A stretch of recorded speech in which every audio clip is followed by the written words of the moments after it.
अस्सलाम वालेकुम। उम्मीद है आप सब लोग खैरियत से होंगे और हर तरह से खुश और खुर्रम होंगे। ये आज मेरी रेसिपी है जो मैंने बनाई है। पास्ता बनाया है बेशमेल सॉस के साथ। तो अभी मैंने इसको केक टिन में इस तरह से जो कीमे की वो है फिलिंग है वो डाल के रखी है। अब मैं इसके ऊपर सॉस डालूँगी, बेशमेल सॉस। तो मैंने कहा मैं आपसे इस वक्त बातचीत कर लूँ, फिर उसके बाद मैं इसको बेक करने रखूँगी। अच्छा, अगर इस स्टेज पे आपको लगे कि जो हमने सॉस बनाया है वो अगर लगे कि काफ़ी थिक हो गया है तो उसको फिर आप थोड़ा सा गर्म कर लें, क्योंकि वो रखे रखे हो जाता है, लेकिन मेरे ख़्याल में ये ठीक है। तो मैं इसको इसके ऊपर डाल दूँगी अब। और आपसे रिक्वेस्ट करती हूँ कि प्लीज़ मेरे चैनल को सब्सक्राइब करें, शेयर करें और लाइक करें, और मुझे कमेंट करके ज़रूर बताएं कि आपको आज की मेरी रेसिपी कैसी लगी है। ये बहुत मज़े का है। ये पास्ता बहुत ही अच्छा है, इतना फुल ऑफ फ्लेवर है। बहुत से लोग बनाते हैं, ये हर तरह से बनाते हैं, डिफरेंट तरीके से बेक करते हैं। तो मैंने सोचा आज मैं इसको इस तरह से करके केक टिन में करती हूँ और फिर केक की तरह बेक करके स्लाइसेस निकालूंगी। तो उम्मीद है आपको मेरी आज की रेसिपी पसंद आएगी और आप लोग मुझे ज़रूर देखेंगे पूरा और लाइक करेंगे। चलिए मिलते हैं फिर। मैं थोड़ी सी और सारा ये कंप्लीट करके फिर आपको दिखा दूँगी। ये मैं पॉट में 4 टेबलस्पून ऑलिव ऑयल डाल रही हूँ। 1, 2, ऑयल गरम हो गया। अब 4 टेबलस्पून डाल दिए। अब मैं इसमें 3 मीडियम प्याज अच्छी तरह चॉप करके ये डाल रही हूँ। इसको ब्राउन नहीं करना है, इसको सौटे करना है, सॉफ्ट करना है, बस इतनी देर इसको भूनेंगे। ठीक है, तो ये मैं आपको ये देखिए, ये मैंने डाल दी है। और अब मैं इसको जितनी थोड़ी देर सौटे करूँगी ताकि ये सॉफ्ट हो जाए, और उसके बाद मैं इसमें और जो चीज़ें डालती जाऊँगी, जैसे जैसे डालती जाऊँगी आपको दिखा दूँगी। अब मैं इसने फाइनली चॉप किया है लहसुन। ये मैं 3 लहसुन के जवे जो हैं उनको चॉप किया है मैंने, तो ये वो डाल रही हूँ। ठीक, ये इसको भी इसमें सौते करेंगे और अच्छी तरह ये भी इसमें वो भून लेंगे हल्का सा, ताकि कच्चापन निकल जाए इसका। ये मैंने 2 बे लीफ इसमें डाले हैं और मैं इसमें 2 टेबलस्पून ये टमाटो प्यूरी या पेस्ट जो भी आपके पास है वो डालें। मैं 2 टेबलस्पून ये डाल रही हूँ, अंदाजे से डाल रही हूँ क्योंकि मुझे पता है कितना होगा ये। तो 2 टेबलस्पून के करीब आपने ये डालना है और इसको अच्छी तरह मिक्स कर लें।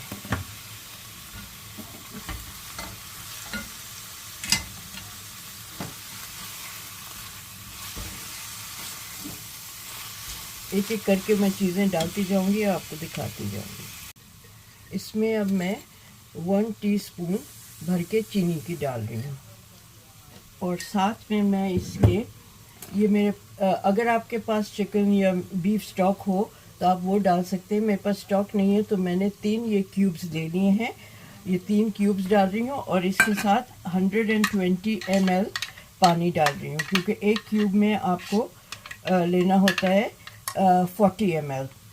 तो मैं 3 क्यूब्स डाल रही हूँ तो 120, और मैं उसी कंटेनर में पानी लिया है जिसमें मैंने लहसुन चॉप किया था, ताकि जो लहसुन इधर लगा हुआ है वो ज़ाया ना हो। और इसमें डाल देती हूँ और इसको अब मैं अच्छी तरह से भून लेती हूँ, और ताकि ये जो वो है क्यूब्स है ये अच्छी तरह से मिक्स हो जाएं टूट के, और फिर उसके बाद मैं आपको दिखाती हूँ। अब मैं इसमें 1 स्टिक सिनेमन की डाल रही हूँ, 3/4 टीस्पून मैंने नमक लिया है और 1 टीस्पून काली मिर्च कोर्स ये डाल रही हूँ इसमें, और ये भी इसमें मिला के अच्छी तरह मैं भून लूँगी। मेरे पास 1 किलो कीमा है चिकन का, वो मैं इसमें डाल रही हूँ और वो इस पे अच्छी तरह इसको मिक्स करके भूनती हूँ। ये ताकि ये अच्छी तरह प्याज लहसुन वगैरह इसमें मिक्स हो जाए। आप चाहें तो इस स्टेज पे मैं इसमें अभी वो डालूँगी, क्या कहते हैं, मशरूम। ठीक है, तो आप भी चाहें तो मशरूम डाल लीजिएगा। मैं जब थोड़ी देर बाद मशरूम डालूँगी, अभी नहीं डाल रही। जब ज़रा सा ये पक जाएगा कीमा, उसके बाद डालूँगी। तो ये भूनने के बाद मैं इसमें पानी डालूँगी और फिर 3/4 जब ये हो जाएगा कुक, तो उसके बाद मेरे पास मशरूम रखे हुए थे फ्रीज़र में, तो मैंने कहा ये यूज़ करती हूँ, अच्छे लगते हैं इसमें। तो ये मैं आपको डाल के दिखाऊंगी, ये भून के और वो मशरूम्स डाल के फिर दिखाऊंगी। ये जितनी देर भून रहा है उसमें मैं अभी इसमें ये डाल रही हूँ, सॉरी जहाज़ जा रहा है। तो मैं आपके पास फ्रेश थाइम हो तो आप फ्रेश थाइम डालिएगा। मैं 2 टेबल स्पून भर के ये ड्राइड जो होती है ये थाइम डाल रही हूँ। ठीक है, इससे फ्लेवर बहुत अच्छा आता है वो। और मैं साथ में इसके थोड़ी सी समझे 1.5 टेबल स्पून या 1 टेबल स्पून पार्सले डाल रही हूँ। ये भी इसमें मिक्स कर लूँगी और भूनूंगी इसको भी, ताकि ये अच्छे फ्लेवर हो जाए। फ्लेवर इसमें इसी का आएगा, इन चीज़ों का आएगा। ये देखें कीमा और जो प्याज है वो अपना पानी छोड़ रहा है, तो इसलिए मैं ज़्यादा पानी नहीं डालूँगी, बहुत थोड़ा सा पानी डाल रही हूँ ताकि ये नीचे से लगे नहीं। प्याज वगैरह होती है तो वो नीचे से लगती है, तो बस इतना थोड़ा सा पानी डाल रही हूँ। और चिकन है तो ये जल्दी से गल जाएगी। तो बस इसको अब मैं ढक के रख देती हूँ और 8-10 मिनट के बाद फिर इसमें मशरूम्स डालूँगी। अब इसमें 500 ग्राम कैंड टमाटर डालने हैं। मैं क्योंकि अवॉइड करती हूँ कैंड टमाटर यूज़ करने से, क्योंकि उसमें प्रिजर्वेटिव्स वगैरह होते हैं, तो मैं अक्सर ये करती हूँ कि टमाटर उनको लेके नमक वगैरह डाल के मैं घर में ये तैयार कर लेती हूँ। और इसमें फिर मैं ये अब डाल रही हूँ। ये काफ़ी हद तक गले हुए हैं, तो इसलिए मैंने अब डाल रही हूँ उसको, उस वक्त नहीं डाला था। और अब इसके साथ मैं मशरूम्स भी डाल दूँगी और दूसरी चीज़ें भी डाल दूँगी जो मैं आपको बताती जाऊँगी। ये मेरे पास फ्रीज़र में जो चॉप्ड मशरूम्स थे ये मैं डाल रही हूँ, कुछ स्लाइस्ड और कुछ चॉप्ड थे। मैं जब बच जाते हैं तो मैं इस तरह से फ्रीज़ करके रख लेती हूँ ताकि ज़ाया ना हो। तो ये भी मैं इसमें मिला रही हूँ और इसको अब मैं खुला पकाऊंगी ताकि जल्दी से इसका पानी इवेपोरेट हो जाए। तो जैसे ये भुन जाएगा ना, तो उसके बाद मैं अब इसकी सॉस बनानी है, वो मैं आपके सामने बनाऊंगी। दूध वगैरह उसमें सॉस में डाल के बनाना है। तो ये जैसे ही भुन जाएगा तो मैं फिर सॉस बनाऊंगी। ये स्मोक्ड पेपरिका है, तो ये मैं डाल रही हूँ आधा टेबल स्पून। ज़्यादा नहीं डालूँगी क्योंकि बच्चे खाएंगे, तो इसलिए उन्हीं के लिए ये आज मैं बना रही हूँ पास्ता। तो उनके अगर ज़्यादा मिर्चें होंगी तो फिर उनको मसला होगा। तो बस ये समझे आधा टीस्पून में टेबल स्पून ये पास्ता का डाल दिया है। इसमें नमक मैंने चख लिया, बिल्कुल सही है, बस इसका भूनने का इंतज़ार है। जैसे ही इसका पानी खुश्क होगा तो फिर मैं आपको अगली चीज़ें दिखाऊंगी। अब मैं सॉस बना रही हूँ। सॉस के लिए मैंने 100 ग्राम मक्खन लिया है। ये जैसे ही मेल्ट हो जाएगा तो इसमें मैं 100 ग्राम मैदा डालूँगी और ये दोनों चीज़ें डाल के बहुत अच्छी तरह भूनूंगी, हल्का सा गोल्डन कलर तक। तो ये मैं आपको ये जैसे ही मेल्ट हो जाएगा वो बेसन कह रही हूँ, मैदा डाल के दिखाऊंगी आपको। और इसको बिल्कुल कंटिन्यूसली चलाना होगा, वरना नीचे से ये जलेगा, और दूसरा ये कि गुठलियाँ भी बनेंगी। तो मैं कंटिन्यूसली चलाती जाऊंगी और इसको पका, जैसे ये मेल्ट हो जाएगा तो मैं मैदा डाल दूंगी। ये मैंने देखें बेसन मिला, वो मैदा मिला लिया है इसमें। पता नहीं बेसन क्यों निकल रहा है मुंह से। अब मैं इसको इतनी देर भूनूंगी कि हल्का सा ये गोल्डन हो जाए। ज़्यादा ब्राउन नहीं करना है इसको, हल्का सा गोल्डन करना है। कंटिन्यूसली इसको चलाना है 2-3 मिनट के लिए। और फिर मैं आपको इसमें दूध डालूंगी और दूसरी चीज़ें डालूंगी। ये जैसे ही हो जाएगा तो मैं आपको दिखा दूंगी। ये मैं बेशमल सॉस बना रही हूँ। फ्रेंच सॉस होता है बेशमल सॉस, और उसको इतनी देर तक भूनना है कि ये ROUX रू के उसमें आ जाए। एक्स साइलेंट होता है फ्रेंच में, तो रू वाला कलर आ जाए, विच इज़ रेडिश ब्राउन। ठीक है, तो ये मैं इतनी देर भूनूंगी कि ये हल्का सा रेडिश ब्राउन हो जाए, क्योंकि वो कलर सॉस जो है वो बहुत टेम्पटिंग और अच्छा होता है, नज़रों को भी अच्छा लगता है। ये देखिए बिल्कुल सही इसका कलर हो गया है। अब कंटिन्यूसली चलाते चलाते मैं इसमें दूध डालती जाऊंगी। इसको हल्की आंच पे बिल्कुल करना है और कॉन्स्टेंटली इसको चलाना है। इस तरह से थोड़ा थोड़ा दूध डाल के इसको चलाती जाऊंगी।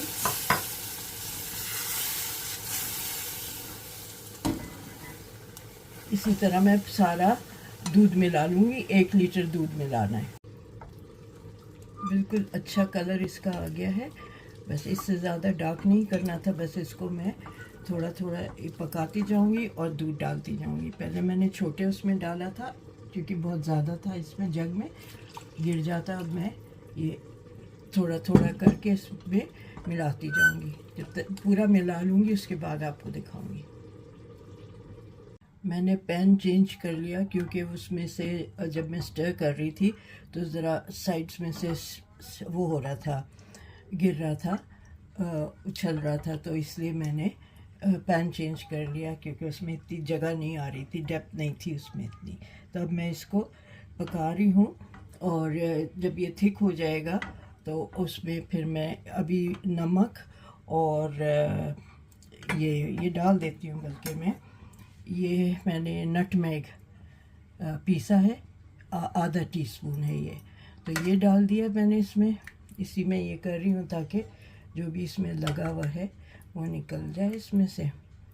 और इसमें फिर नमक थोड़ा सा डाल के देखूँगी कि कितनी ज़रूरत है नमक की, उस हिसाब से डालूँगी। और थोड़ी सी काली मिर्च, ज़्यादा नहीं डालूँगी क्योंकि इसमें अभी चेडर चीज़ जाएगा और चेडर चीज़ में नमक होता है। तो ये मैं काली मिर्च भी डाल रही हूँ, अबाउट 1 टीस्पून। तो ये मिक्स करके जैसे ये गाढ़ा होगा तो मैं आपको दिखाऊंगी, और उस वक्त फिर मैं इसमें चीज़ मिलाऊंगी। ये काफ़ी हद तक थिक हो गया है। अब मैं इसमें ग्रेटेड चेडर चीज़ डाल रही हूँ 100 ग्राम्स। ठीक है, ये इसमें मिला दूंगी ताकि ये अच्छी तरह मिक्स हो जाए इसमें। बेशमल जो सॉस जो होता है वो बस बेसिकली इसमें ये 3 चीज़ें होती हैं, दूध, मैदा और ये चीज़, चेडर चीज़। बस ये इसको मैं पका लेती हूँ और ये अच्छी तरह से और थिक हो जाएगा। फिर मैं इसको उतार लूँगी, और फिर मुझे पास्ता बॉईल करना है, वो फिर मैं बॉईल करने आपको दिखा के रखूँगी। ये जैसे ही थिक हो जाएगा मैं आपको दिखा दूँगी। बस ये इतना ठीक है, क्योंकि अभी ये ज़रा सा ठंडा होगा तो और थिक हो जाएगा। तो बस मैं अब इसको उतार रही हूँ, और फिर जो पास्ता इसमें यूज़ होगा वो दिखा रही हूँ कि, और उसको किस तरह से मैं सेट करूँगी वो भी दिखाऊँगी। इसको मैंने उतार दिया है चूल्हे पे से, लेकिन फिर भी थोड़ी देर मैं इसको स्टर करती रहूँगी, वरना फिर कहीं नीचे से ना लग जाए, क्योंकि गर्म है और इसको गुठलियाँ भी ना बने। तो इसको मैं 5 मिनट के लिए 4-5 मिनट इसको स्टर करती रहूँगी और ये देखिएगा और थिक हो जाएगा। ये वाले पास्ता यूज़ कर रही हूँ जो इस तरह से सिलिंड्रिकल होता है, जैसे नली होती है ना, उस तरह से है ये। तो ये मैं पानी उबालने रख दिया है, उबलते हुए पानी में इसको मैं डालूँगी और इसको निकाल लूँगी, निथार लूँगी पानी में से, और फिर इसका आगे का इस्तेमाल होगा। थोड़ा सा मैंने पानी में ऑयल डाल दिया है ताकि ये आपस में चिपके नहीं, और बस ये जैसे ही सॉफ्ट हो जाएंगे तो मैं इनको स्ट्रेन कर लूँगी। ये पास्ता उतार रही हूँ क्योंकि इसको 10 मिनट हो गए हैं बॉइलिंग वाटर में पकते हुए। इससे ज़्यादा करूँगी तो ये टूटने लगेगा। तो अब मैं इसको छान के आपको फिर किस तरह से मैं इसको सेट करूँगी, क्योंकि आपने देखा कि मैं इसको केक की तरह मैं बेक करूँगी as a cake.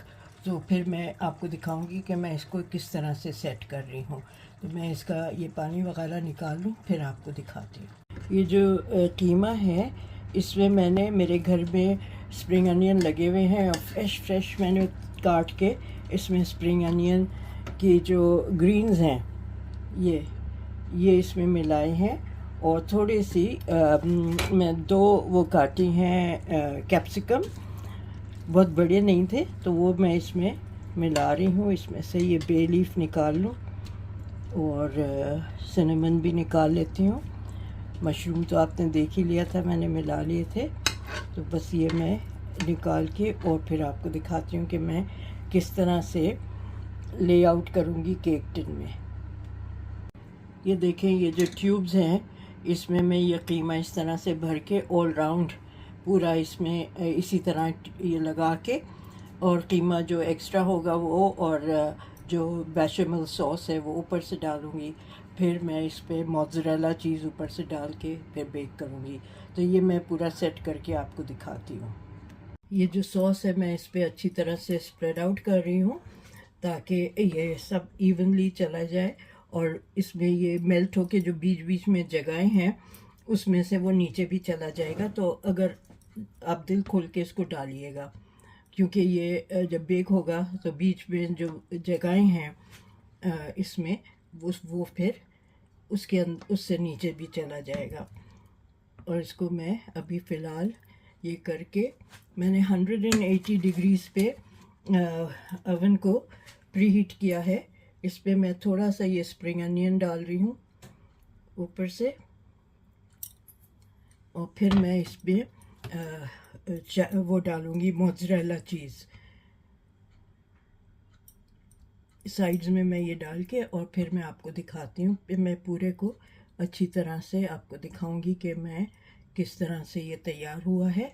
Final look oven में डालने से पहले दिखा दूँगी। मैंने थोड़ा सा स्प्रिंग अनियन और पार्सले डाला है। अब मैं इसके ऊपर 100 ग्राम्स 70 to 100 ग्राम्स के करीब मोज़रेला चीज़ डाल रही हूँ। उससे ये है कि ये जब बेक होके फैलेगा और तो बहुत ही अच्छा लगेगा। तो ये मैं इसमें डाल रही हूँ ऐसे।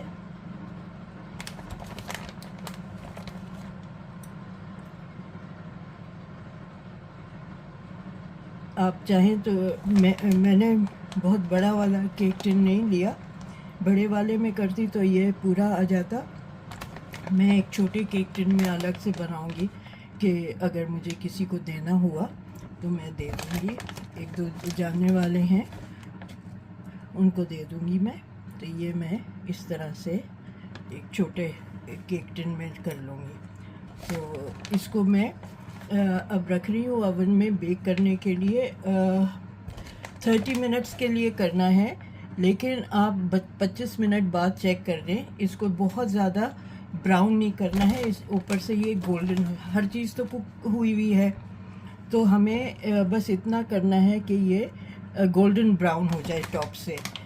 मैं इस पर अभी पहले तो नहीं डाल रही हूँ फॉइल, लेकिन इन बिटवीन अबाउट 15 मिनट्स के बाद मैं इस पर फॉइल लगा दूँगी, ताकि ज़्यादा ऊपर से हीट होती है तो फिर बहुत ब्राउन हो जाता है। तो मैं इसको अब रख के और आपको दिखाती हूँ। 15 मिनट बाद मैं इस पर फॉइल कर दूँगी और 25 मिनट्स बाद चेक कर लूँगी। अगर तैयार हुआ तो उतार दूँगी, वरना अनदर 5 मिनट्स। तो टोटल 30 मिनट्स में बेक हो जाना चाहिए। चलिए मैं ओवन में रखती हूँ, फिर मिलती हूँ आपसे। ये पूरा 30 मिनट्स बेक हुआ है।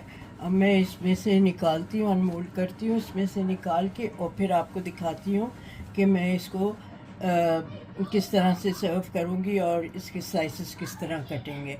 तो मैं आपको दिखाती हूँ। अभी आपको ओवन की आवाज़ आ रही होगी। वो छोटा वाला जो है, मैंने एक बड़ा बनाया है और एक छोटा बनाया है, तो वो ओवन में वो बेक हो रहा है। तो ये देखें, बहुत अच्छा, बहुत। ये इसको मैं कट करके और स्लाइस करती हूँ। ऑलरेडी वो बच्चे इंतज़ार कर रहे हैं इसका, तो मैं उनको देती हूँ। ये स्लाइस करके आपको भी दिखाती हूँ। उम्मीद है आपको मेरी आज की ये रेसिपी पसंद आएगी, और ज़रूर मुझे फीडबैक दीजिएगा कि कैसी लगी है आपको। वो मेरे सही है, हाथ मेरा ये सही तरह से नहीं कटा। खैर, okay, I am so sorry. मेरा आज हाथ थक गया, सही तरह से कटा नहीं, लेकिन स्लाइस ठीक से टूट गया। लेकिन खैर कोई बात नहीं, ये ऐसे आ गया। वो तो आपने देखा था कि किस तरह से वो मैंने रखे थे सर्कल्स, और ये इस तरह से ये मैं सर्व कर रही हूँ। और उम्मीद है आपको मेरी आज की ये रेसिपी भी पसंद आएगी। आप ज़रूर मुझे फ़ीडबैक दीजिएगा, और जल्दी मिलते हैं एक और रेसिपी के साथ। जब तक आप अपना ख्याल रखें, दुआओं में याद रखें। मैं भी आप सबके लिए दुआ कर रही हूँ। ठीक है, अल्लाह हाफ़िज़।